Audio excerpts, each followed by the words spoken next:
verilən 666 rəqəmi xristiyan ənənəsində Dəccalı, yəni Antikrist'i təmsil edir. Bu fiqur dünyanı aldadan, möcüzələr göstərən, lakin əslində dağıntı gətirən bir tiran kimi təsvir olunur.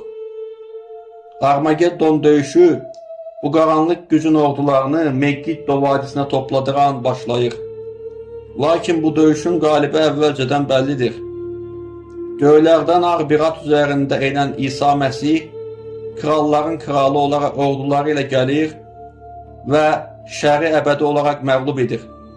Müasir xristiyan dünyasında bu mətnlər iki əsas istiqamətdə yazılır. Literalistlər, sözbəsöz inananlar, bütün bunların hərfi mənada yaşanacağına, raketlərin və nüvə silahlarının istifadə olunacağına inanırlar. Simvolistlər isə bu təsvirlərin sadəcə ruhani bir savaşı, insan ruhundakı xeyir və şər mübarizəsini təmsil etdiyini müdafiə edirlər. Lakin hansı görüşə inanılırsa inanılsın, xristiyanlıqda Armageddon İsa'nın dönüşü ilə taclanan bir zəfər müjdəsidir.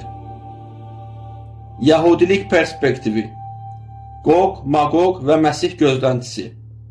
Qiyamət ssenarilərinin kökü əslində Tanaha, yəni Əhd-i Ətiqə qədər uzanır. Yahudi ənənəsində qiyamət prosesi xristiyanlıqdakı qədər vizual detallarla dolu olmasa da, kifayət qədər kəskin bir hesab günü anlayışına malikdir. Burada mərkəzi fiqura hələ gəlməmiş olan Maşiyah, yəni Məsih və onun gəlişindən dərhal əvvəl yaşanacaq olan Qoq və Maqoq